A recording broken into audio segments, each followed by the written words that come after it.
All right, so moving on then in our history of Egyptian and Mesopotamian myths and tales. My plan is to go through Egypt first and then through the Mesopotamian tales, which will then lay the foundations for our return back to the world of the Bible. I especially want to go over the story of Joseph and his brothers and go through that material before finally getting back to my Rudolf Steiner lectures on the Gospels. So those I intend to finish those as well. So in this case here, what I want to talk about now is known as the story of Sinuhe, S-I-N-H-U-E, which is, when you read it, and especially the way this woman here who has edited this, it is a crappy anthology, the way she's thrown it together without much commentary. She's oversimplified the story in her recount of it here to just 3 paragraphs, left out all kinds of important details. It is a long story, though the events are simple. On the surface, they're very simple. But the thing about this tale, which comes to us again from about the same time, the Middle Kingdom, about 1900 BC, the thing about it is that every learned Egyptian knew this story. It was one of the most famous tales within the entire history of Egypt, and we'll get to why here in a moment. Now, in the Old Kingdom, as we have said, the Old Kingdom lasts for 1,000 years, 3000 BC to roughly 2000 BC, and there's no secular literature. As far as we know, these secular tales did not arise until the Middle Kingdom, and they are popularizations of sacred literature. As we've seen, the story of the shipwrecked sailor was a popular recounting of the journey of the sun god Re down beneath the underworld, Amenti, where he encounters the Apophis serpent every night. This tale that we'll discuss here in a moment is a popularized version of what was known in the Old Kingdom as the tomb inscriptions of the royals, of the nobles, not the pharaoh. There were no inscriptions on the pharaoh's tombs until the 5th dynasty of the Pyramid of Unas, when they start writing down the pyramid texts, because they were afraid that the priests were forgetting the spells. This always is the case when myths and legends are committed to writing. It's because there's a fear of loss. People, the oral bards, aren't learning them. In this case, the priests. The 5th dynasty is the beginnings of the crisis period that leads into the 6th dynasty and the civil wars of the First Intermediate period that falls in right about 2000. And so they wrote the spells down of the pyramid texts, which are then the oldest writings that we have in Egypt. 2600 BC, just after the famous 4th dynasty, gigantic pyramids. So the nobles then invent the genre of the autobiography, and it comes out of their tomb inscriptions. The nobles have very lavish tombs, not as big as the pharaoh, of course, but they do have very lavish tombs. And what they do is they write down their life history. They have a scribe chisel onto the rock their life story, recounting all their great deeds, all the things. They have to give an accounting for themselves. In Egypt, you always have to do this. You have to give an accounting of yourself in regard to Maat, the goddess of truth, M-A-A-T. She is the one who has the scales that weighs in the balance. And eventually the judgment of the dead will also come about in the Middle Kingdom. It isn't there in the Old Kingdom. Who's going to judge the pharaohs? Nobody. You don't judge Pharaoh. The nobles, on the other hand, can be judged, but they have to make sure when they're being buried that they have an accounting for themselves. So there's a lot of bragging that goes on in the autobiographies, and indeed, even as the genre evolves down over 1,000 years to the First Intermediate period, some of it, the ego inflations get quite crazy, and the whole reason that the civil wars happened of the First Intermediate period was because the nobles were no longer respecting the pharaoh. The whole world of Egypt was becoming decentralized. The princes had very inflated egos and were pulling Egypt apart. And so that's what led into the civil war, which then is the reason why in the Middle Kingdom, when Egypt gets back up and running and there's order, no more anarchy, the capital shifts from Memphis to Thebes now. And in the Middle Kingdom, it's more or less a police state. It's a very strong, centralized police state now, as Jan Osman remarks in one of the best books ever written about Egypt, The Mind of Egypt. In his comment on the tale of Sinuhe, there's a police state atmosphere. And they are building pyramids, but the pyramids all basically look the same. They're small, standardized, small by comparison to the great ones, but they're standardized. They're Mac pyramids, pretty much prefabricated. They're just rolling them out without much care, design, or imagination.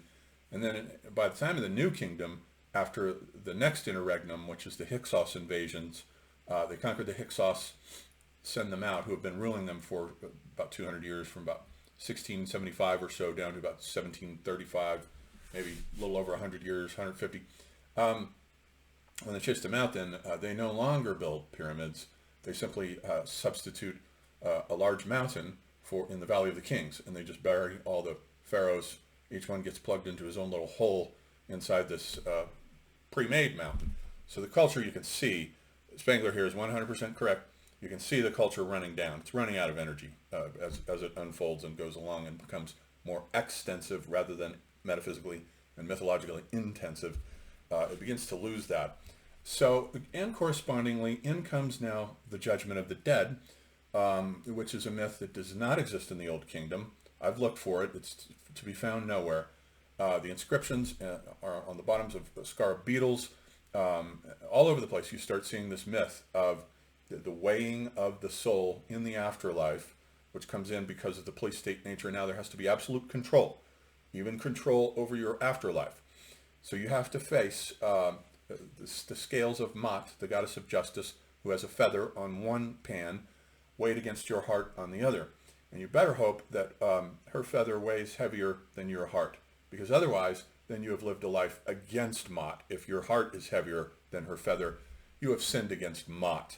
And there's a crocodile monster called the Swallower waiting to gobble you up if you fail this Judgment of the Dead, which every Egyptian was terrified of. And so that gives some of the background for this character of Sinuhe, who is a character, he's the administrator of the pharaoh's harem, and the pharaoh at this time is Amenemhet I, and his son is Sesostris. And so as the story opens up, Sesostris is returning from a campaign against the Libyans to the west. He's conquered the Libyans, brought back booty and captives. And he's on his way back when he hears, he is given word, and Sinuhe overhears this, that he's given word that his father Amenemhet has died. That's a danger sign now, because every time a king dies, there's always the anxiety over the succession. Sesostris should be put in place, but Sinuhe thinks in his mind, well, there might be a conspiracy against him. If there is, then I'm in trouble. I'm out of here. So he just flees. In other words, this is one of the main things that you find in Egyptian prisons. People will flee their posts. If you flee your workplace, if you're a slave and you flee, they're always putting them into prisons because it's one of the major sins against Mat, the goddess of truth and justice and the scales of balance, which represent the cosmic order in Egypt, the ordering principle. You do not sin against Mat. So Sinuhe flees for his life, goes down and travels pretty much the same path as Moses does. And now I believe that this tale underlies the Moses story. Moses now flees Egypt after he sees an Egyptian beating one of his Hebrews, one of his Hebrew people, and then he kills the guy. And so now he has to flee. So he flees, and he also goes out to the east, not to the west. The barbarians are in the west. So he also goes out to the east, down into the desert there, into the Midianite world, where he encounters Jethro, who then takes him in. And he becomes a herder there for a while, marries Jethro's daughter, and becomes a herder. And eventually he returns to Egypt when the burning bush tells him to go back and get the Hebrews out of Egypt. So that's what he goes back for. Sinuhe goes about the same route through the same desert and winds up somewhere in Palestine, and will eventually return to Egypt to be buried there. So whoever constructed the tale of Moses, I'm pretty sure they knew the Sinuhe story, that it was in their minds. So he goes out, and just like Moses encountering Jethro, he encounters a Syrian chieftain. I think his name is, she doesn't give it here, but in the other text it was Amenenchi, I think. And Amenenchi there, notice that it has an Egyptian prefix. Amun is the main god of the Middle Kingdom, the hidden one. So Amenenchi takes him in. He tells him what happened. He's fearing for his life. He thinks that they might kill him, so he wants to be safely out of Egypt. He's in exospheric mode now, note. He's left behind the protective macrosphere of Egyptian civilization and now exposed himself to a very dangerous world where he no longer has the protection of Mother Egypt. Her eudomorphic protection. He's on his own out in the realm of maximal stress as a nomad. So this guy takes him in, and indeed also gives him his oldest daughter to marry. And then so he flourishes out here, running this guy's estate for him, or his tribal chieftainship, whatever it is. Egypt at this time had not conquered Palestine. That doesn't happen until the Hyksos come in out of Palestine riding two-wheeled chariots and having compound bows, and then they conquer the north, the entire delta there, and they set up their capital at Avaris, which later becomes Tanis. And then the Egyptians, under Ahmoza and Ka-Moza, a pair of brothers, note the suffix there, Moza, chases them out. And then they annex Palestine as the new kingdom, and it becomes what Toynbee calls a universal state, or a Spenglerian Caesarism. But they're not there yet in the Middle Kingdom at that point. So he's out in the hinterlands. He's beyond the pale. But he's living a successful life. He has kids. The kids grow up. They're successful. He has abundance. Everything is going great. But then one day, a barbarian chieftain confronts him and wants to fight him. And he tells Eminenci that he doesn't know this guy. He has no idea what he's done, except he must be envious of his position that he serves under Eminenci. But he agrees to fight him. And here we have now, this is what lies behind the David and Goliath story. The author of David and Goliath, which is 1 Samuel 17, most definitely knew this story and had it in mind. Most of the Hebrews who wrote the Old Testament are simply echoing tales and myths from Sumer, Mesopotamia, let's say, Sumero-Babylonia, and from Egypt. And they're bringing those motifs back and transforming them and dialoguing with them. That's why it's important to know these stories, because it gives you a foundation where the Bible stories start becoming illuminated. You can see the archaeology of the collective unconscious at work underneath. So this guy shows up, this big warrior who wants to fight him mano a mano. He's got a battle axe, a very old weapon, going all the way back to the Paleolithic, and a shield, and he has some javelins. These are all old weapons. So Sinuhe shows up, and he has bow and arrow. And the guy hurls his javelins at him, and when all the javelins miss, so then as the guy starts to approach him, then Sinuhe fires an arrow right into his neck, knocks him down to the ground. Then he walks over to the guy, takes his battle axe, and cuts off his head. David does the exact same thing with Goliath. Goliath is this 9-foot-tall Philistine giant. David has chosen to fight him, but he can't fit on the suit of mail. He's too young. He's the youngest of 8 brothers. He's got a suit of mail, and the sword's too heavy. He's just going to take a slingshot. So he takes 5 smooth stones, and he goes out to meet this guy. And the guy thinks it's a joke, and so he's what is this, an insult? And so David slings the slingshot and hits him in the forehead, knocks him down, walks over to the giant, picks up his sword, and cuts off his head. It's the exact same story. So believe me, the author of that story knew the Sinuhe tale. Now Arnold Toynbee makes an interesting comment in his interpretation of David and Goliath, where he says, David and Goliath is an example of what is known as the idolization of an ephemeral technique. Goliath is resting on his laurels. He thinks he's invincible because he's been so successful with his sword and his armor and shield. He's been such a success that he thinks he's going to go on being a success. So he completely underestimates David, who shows up with a new technology and knocks him out. Of course, the slingshot is probably as old as the Paleolithic. It's probably one of the oldest weapons in the world. But it's new to him. It's new to this guy, this lout, who completely underestimated him. And then Toynbee says this happens again and again and again. The individual hoplite of the Greeks is put out or outmoded by the Spartan invention of the Phalanx, where you have all the soldiers locked together in a formation, not individual fighters anymore, and it becomes like a human tank. They just plow through the Greeks. And then the Athenians respond with the invention of the peltasts, which is another form of military organization. And then along comes Alexander with the Macedonian sarissas, the immensely long spears that the phalanx formation just lays out row after row, another row behind of spears, another kind of machine by which he very easily conquered all the Greeks. and then went on from there to eventually the Romans conquering the Greeks with their legions. So the idolization of an ephemeral technique is a kind of hubris that leads to the downfall of a people or culture or an individual. In the case of David and Goliath, or in this case, Sinuhe and this individual that he now defeats. But so now at this point, he's had an encounter with his own mortality, though successful in the battle, and he is rewarded by his Syrian overlord. Now he starts thinking about Egypt, because now he's starting to think about death. And the absolute most horrible thing in an Egyptian's mind would be to be buried by barbarians outside of Egypt, because they won't do it right. They'll put you in a sheepskin and throw you in the ground, and your ka will not find its way to the afterlife without the proper magical intonations, without the proper spells, without the proper rites. It'll be a total disaster for you in the afterlife. So he's got to get right with Maat, M-A-A-T, the goddess again.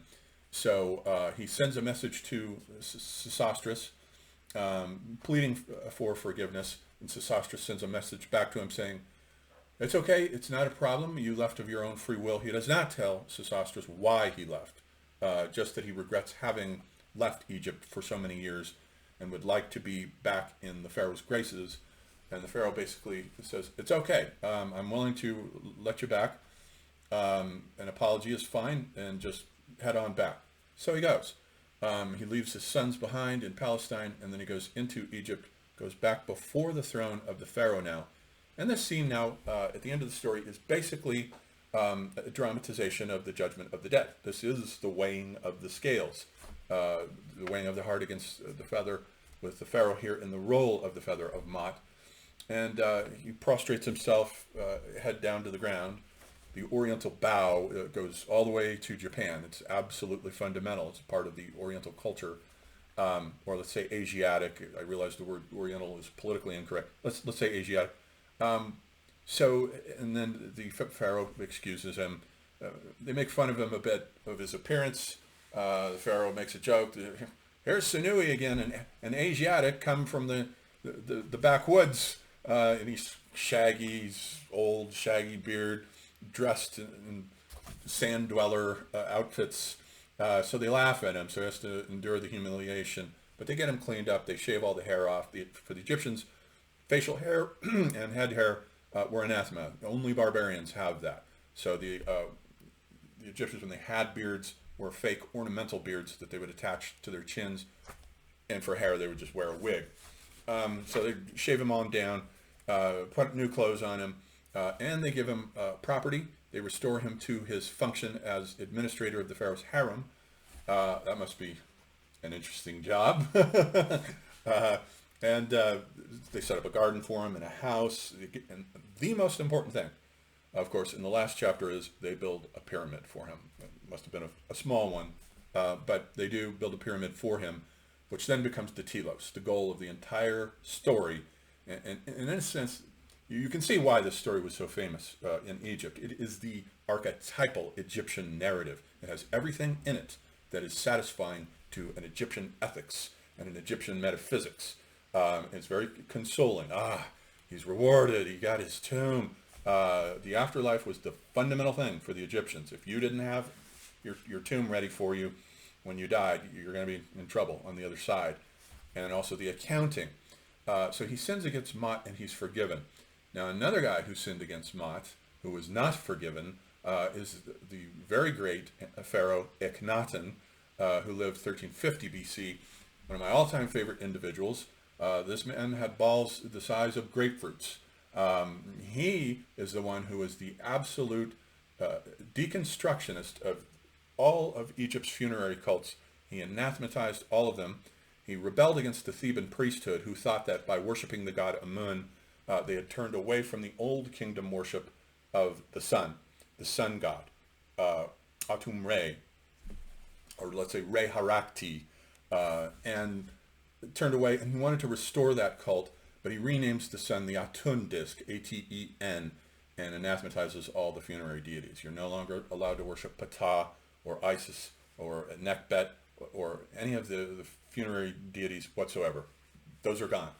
And then is the first individual in history to create his own city. he goes out to the deserts in the middle, about midway between Thebes and Memphis, so he can keep in contact with both of them for administrative purposes, and then sets up his world on the east bank of the Nile, where there's a cleft in the mountains through which the sun rises, which is part of Egyptian myth. That's why you always see the temples built with two pylons. That represents the cleft from out of which the sun rises. The Sumerians have this too. The sun god Shamash has a saw in his hand, and he saws the earth in half every morning and comes up out of that cleft. So the Egyptians have the same myth. So there was a cleft in the mountains there at this point, so he sets up Amarna, a city which lasts for about 13 years, not very long, and was probably devastated by a plague. We're pretty sure everyone was wiped out by a plague. But he had sinned against Mot so badly that the Egyptians struck all of his names, all references to his name from the records. He never happened, as far as they were concerned, and as far as their historians were concerned. And Egyptians kept track of everything. They kept track of, that's why we know all the who ruled when, where, why, how. We know all of that because the Egyptians had a fundamentally, absolutely historically oriented consciousness. They kept track of everything. But not Akhenaten, this sinner against Mot, was basically devoured symbolically by the swallower, the crocodile monster, when they elided him from Egypt's memory forever. Destroyed all the city. It became a ghost town, but they dismantled it and used the blocks to build other temples. So Amarna never existed as far as they were concerned. So that's an example of why the Sinuhe story is so important to the Egyptian mentality, so as not to meet the same fate that somebody like Akhenaten, for instance, would meet centuries later. And the story, you can see its importance too, also in its influence on the David and Goliath story and also on the Moses myth. Okay, so we'll leave that discussion there.